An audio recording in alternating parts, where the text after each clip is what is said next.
Give it over for him and more. Very funny stuff, very funny stuff. All right, you guys got 2 comments left, all right? Are you guys ready for your next comedian? Yeah! She is one of the people that helped put this together. Very funny, one of the bright rising stars of comedy. Keep it going, Miss Linda Costello.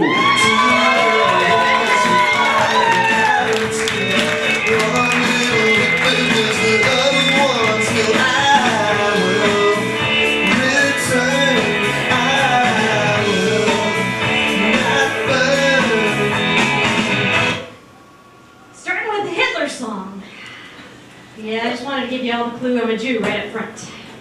I just wanted to start off just a little mellow, just see how you guys might think, you know, if you like my outfit. I shop at Value Village. I wear dead people's clothes.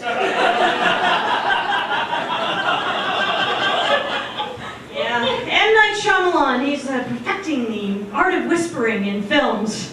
Either that or he's continuously hungover and he's just trying to get the actors to keep quiet. It's like, no, shh, just keep that down. Roll the film quieter.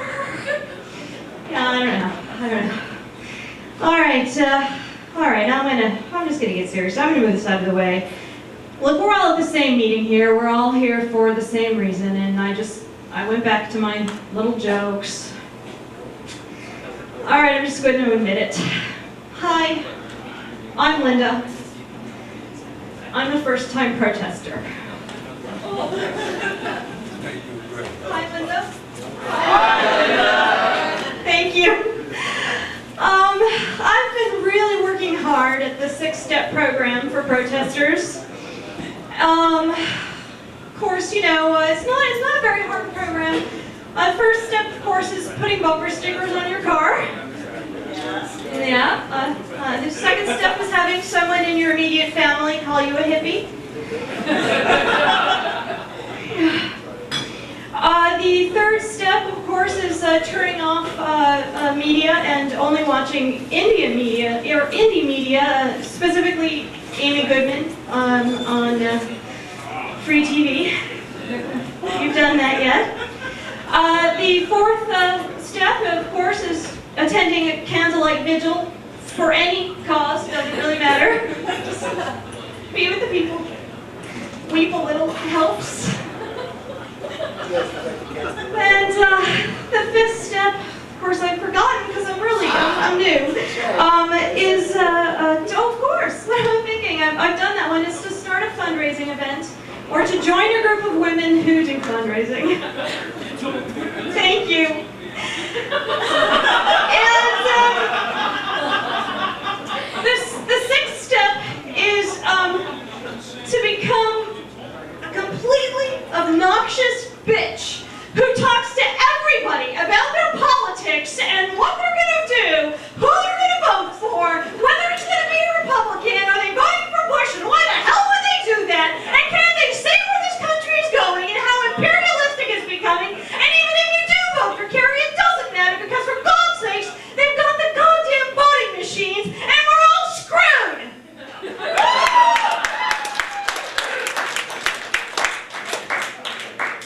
I think you can tell I had that last part down. It was sort of part of my nature already.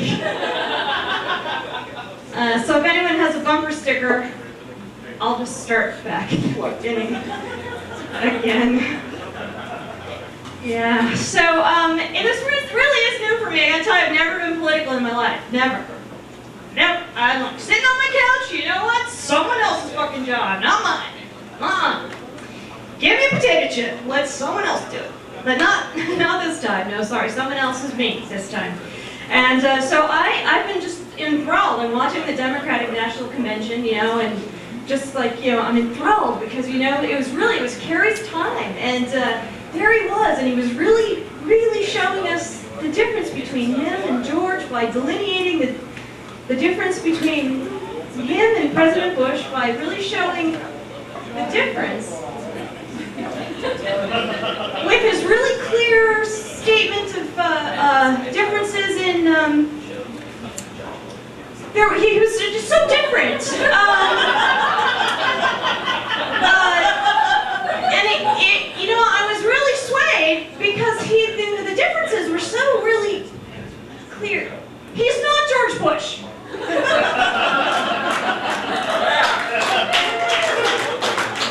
Good enough for me. There was one really sort of eerie moment, though, at the convention. I don't know if you guys caught this or not, but his daughter got up and she gave a speech, and she started off with,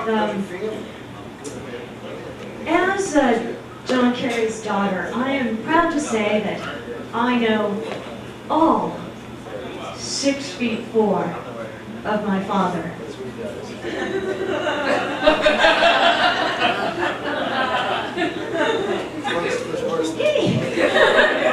That's not the bumper sticker I'm going to start with.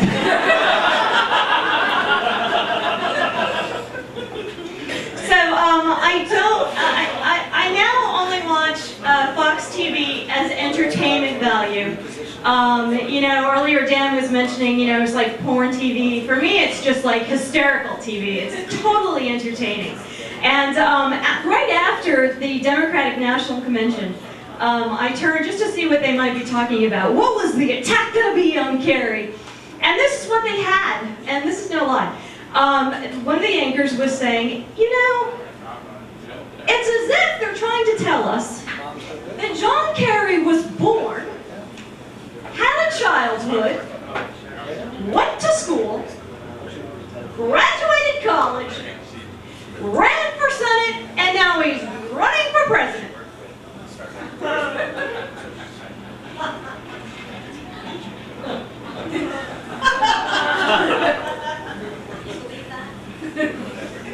Unlike Bush, who was hatched, and unfortunately was not eaten by his mother, in the group of idiots that are supposed to be culled out. You made the wrong choices. And actually, I don't know, in that family, maybe she should have eaten them all. I don't know. Would have saved us a lot of trouble. So, yeah, bizarre. I mean, that's what they had. He grew up. Oh my God, no! How dare he! But they also, this is one of my favorite, my all-time favorite attacks from Fox on Kerry, and that is John Kerry looks French. I know. They had an expert, come on. He was a French expert. He had a French accent and everything. He came on and he said, I don't know, but it's obvious that you can see that John Kerry is a French. Because look at him. You can tell he's a thinker. You see, the French, they think and they think and they think, but they don't do. And the American people, they don't want a president who thinks. Well, that's pretty fucking clear.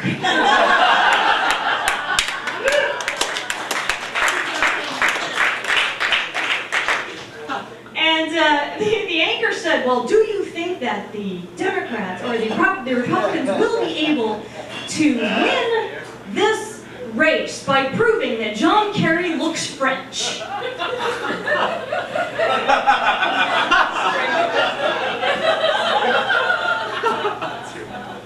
Oh my God! You know, if they can win it on that, you know, we really are fucked. I don't know what to tell you. That's a sad state of affairs. Oh, wait. I'm just getting a signal. I don't want to scare anybody, but I actually had an implant put in my head. They're just doing with the Jews right now. They always start things with the Jews. They test with the Jews. Hold on just a second.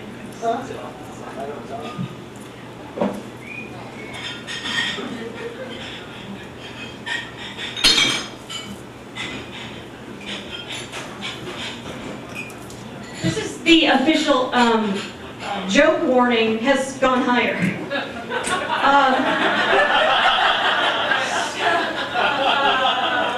I just got a message from Tom. Palm Ridge. So jokes will be coming from somewhere, from someone, somehow. We're just not sure where, when, or how, okay? And they are going to be extreme. I just want you to know that. I just want you to know this is actually how we're looking at our future right now. We are going to be dressing in code in layers. It's a layered look.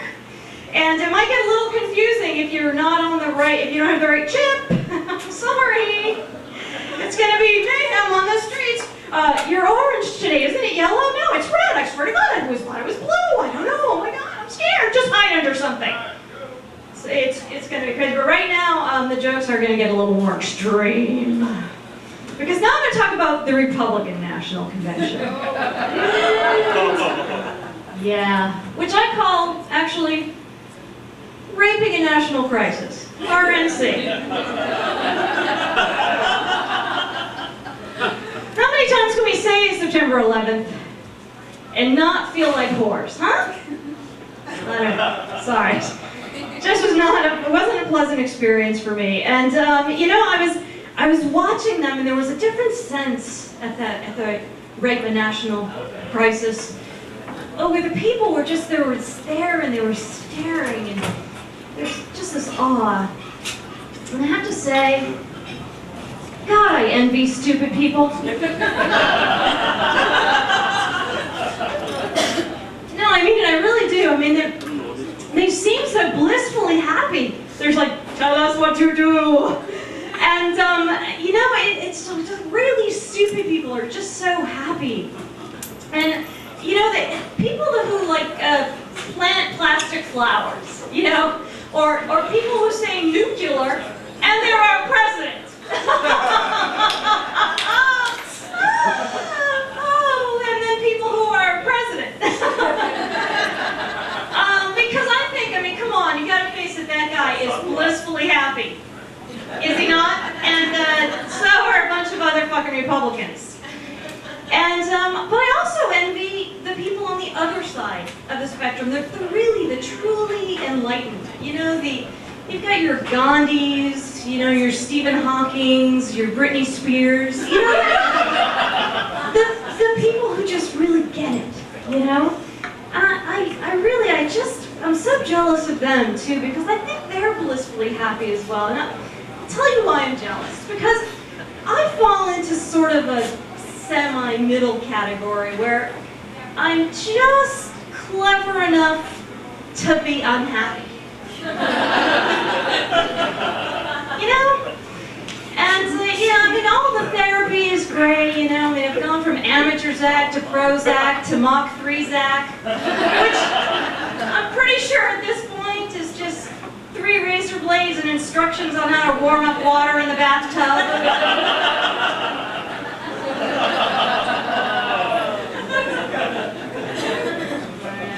Where do you go from there, really? It gets worse. Talk about Cheney.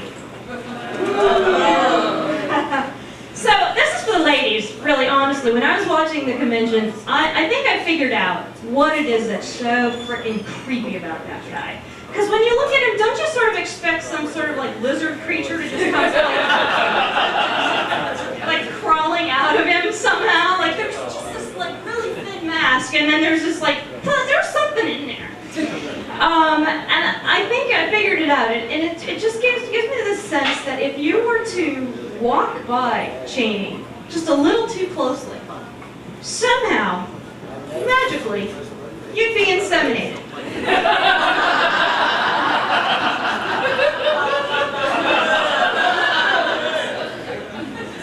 You know, little nauseous all of a sudden, and the reason he's against abortion is because he wants all of his little double spawns to be running all over the country. You know, you got a bunch of kids running around going, Halliburton, Halliburton, Halliburton, Halliburton. It's just,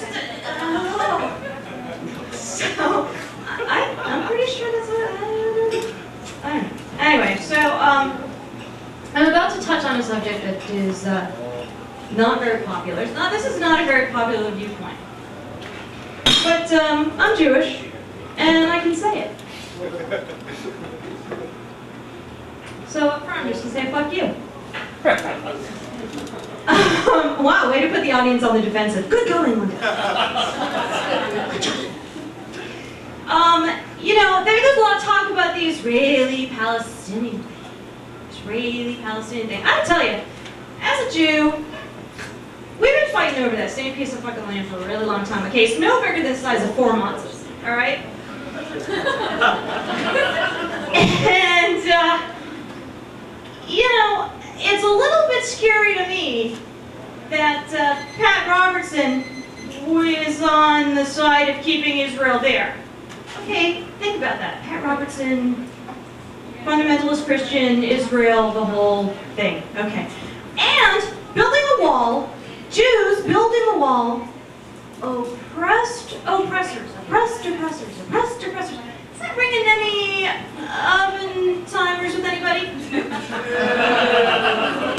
Hey, I can say it, I'm German and Jewish. All right, I have to tell you that this is the last time that I'm going to be doing comedy, because unfortunately my comedy bit has been outsourced. Yeah. So I've been working with a company though, and I thought that it would be interesting to call them with you guys here so that you could hear the progress that we're making. And so I'm going to call them now, and we're just going to check in and see what's going on. It's been hard going so far, but we're just going to see what's happening.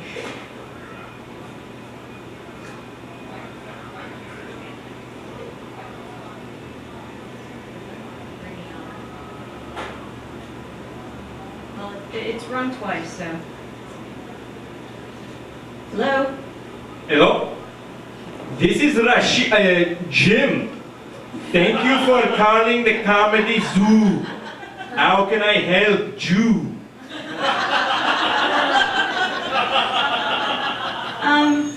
Hi Jim.